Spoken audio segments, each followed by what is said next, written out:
মানসিকভাবে খুবই বেশি ভেঙে পড়েছি, তবে আশা রাখি সৃষ্টিকর্তার উপর, কষ্টের পর স্বস্তি আসবে। তো লাইফস্টাইল ব্লগ থেকে আপনাদের সবাইকে স্বাগতম। তো নতুন একটি সকালে আপনাদের মাঝে নতুন একটি ভিডিও শুরু হলাম। তো আজকের ভিডিওটি সকালতেই শুরু হলো। মেয়েকে চুলগুলো একটু বেঁধে দিলাম, ও নিজে চুল বাঁধতে পারে না। এই দেখেন আমার মেয়ে আজকে অনেক দিন ধরে টাকা জমাইতেছে। তো অনেক কুর্সা জমাইছিল, আছে প্রায় মনে হয় 2.5 বছর ধরে টাকা জমাইতেছে ওর একটা শখের জিনিস কিনবে।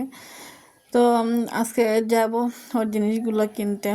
তো মেয়ে যেহেতু বায়না ধরছে আর ওকে তো কিনে দিতেই হবে। আর ওরা আসলে আমি শখ পূরণগুলো করতে চেষ্টা করি। আর আমাদের মেয়েদেরকে মার এই শখ পূরণ করা ছাড়া কোনো উপায় থাকে না। ওদের ছোটো ছোটো স্বপ্নগুলো আমাদের মা বাবারই দায়িত্ব। স্বামী হয়তো দিবে, নাও দিতে পারে। আর কার কপালে কীরকম স্বামী জুটে তা তো সৃষ্টিকর্তাই জানে। আর জীবনে যে সে উপার্জন করে তো হয়তো তার চাহিদাটা সে পূরণ করতে পারবে, কিন্তু অন্যের উপরে মনে হয় না তার চাহিদা পূরণ করতে পারবে। তো ওর ইচ্ছা অনুযায়ী তার একটা শখের জিনিস আজ কিনে দেবো। তো আমি ওরা তো এইগুলো টাকা জমাইছে, ও নিজের ইচ্ছা করে টাকাগুলো জমাইছে। আর এগুলো কিন্তু খুচরোই ছিল, আমি নোট নিয়ে নিয়েছি। এগুলো তো খুচরা টাকা রাখা সম্ভব না, নেওয়া সম্ভব না। তো এইগুলো আসলে আমার মেয়ের একদিনের জমানো না, তার টিফিনের টাকা দিয়ে তিলে তিলে জমানো হয়েছে। এটি আসলে বাচ্চাদের মানি ম্যানেজমেন্টটা শেখানো ছোটোবেলাতেই প্রয়োজন। আমাদের বই পত্রে তো পড়ালেখা শেখানো হয়, কিন্তু মানি ম্যানেজমেন্টটা বা কী টাকাটা সঞ্চয়, কীভাবে টাকাটা ধরে রাখা, এগুলো কিন্তু শেখানো হয় না।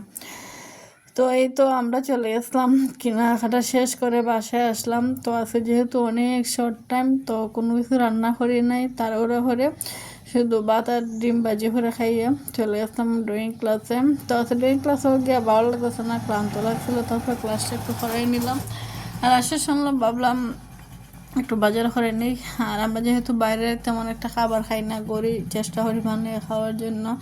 আর বাইরে খাবারগুলো আসলে এত পরিমাণে এখন অনিরাপদে দাঁড়াইছে, মানে খাওয়া সম্ভবই না। একটা ফুচকার মধ্যে বলে 1 লক্ষ জীবাণু পাওয়া গেছে, তাও মলমূত্র, এগুলো আসলে ভাবলেই বমি চলে আসে, খাওয়ারটা রুচি বাদে। তো আমি যেহেতু একটু এগুলোর প্রতি মানে পরিষ্কার পরিচ্ছন্নতা আমার কাছে খুবই ভালো লাগে। আর অপরিষ্কার জিনিসগুলো আমার খেতে খুবই অসুস্থ লাগে, খারাপ লাগে।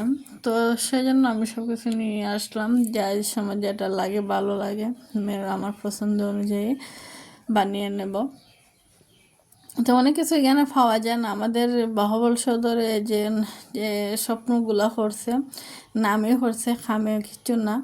আমার কাছে ভালো লাগছে না, ওদের ব্যবহারও ভালো লাগে না, ওদের কাজকর্মও ভালো লাগে না।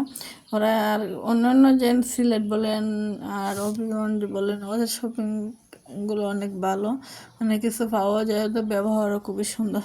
তো যাই হোক, আল্লাহ রহমতে যে একটা ওইছে স্বপ্ন, ওটাই বড় শুক্রিয়া। আর আমি এমন একটা থানায় এমন একটা জায়গায় বাস করি, মানে এটা মানুষ থাকে বলে মনে হয় না। তারপর থাকতে হইতেছে অনেক ব্যক্তিগত কারণে, আমার ভালো লাগে না এই সব ওদের ব্যবহার খুবই খারাপ। মানে একটা দোকানে গেলা একটা সুন্দর ব্যবহার এদের কাছে পাইতে না। ও কাপড় আমি তো কোনো সময় অভিগঞ্জে শপিং সবসময় বাবল করি না, অভিগঞ্জে সবসময় শপিং করি। তো এগুলো টুকটাক গেলে আর অভিগঞ্জ যাই নাই, ভাবছিলাম অভিগঞ্জে আনবো, সাইকেল আনতে গিয়ে আর এগুলো কেনা হয় নাই। আর সাইকেল আনা তো অনেক ঝামেলা। তো এটা পরের দিন বিকালে দুপুর টাইমে ভিডিও। তো রুমটা অনেক অগোছালো ছিল, তো গুছিয়ে নিলাম সামনের রুমটা। আর এখন চলে যাবো রান্না করতে। তো সবজি কিছু তুলে নিয়েছিলাম, তো ক্যামেরাটা আমি কীভাবে ধরছিলাম আল্লাহ জানেন। তো ক্যামেরা ধরে সবজি ফাড়া আসলে অনেক টাফ বিষয়। তো মাঝে মাঝে মেয়ে থাকলে ও ধরলে সবজিটা ফাড়া যায়।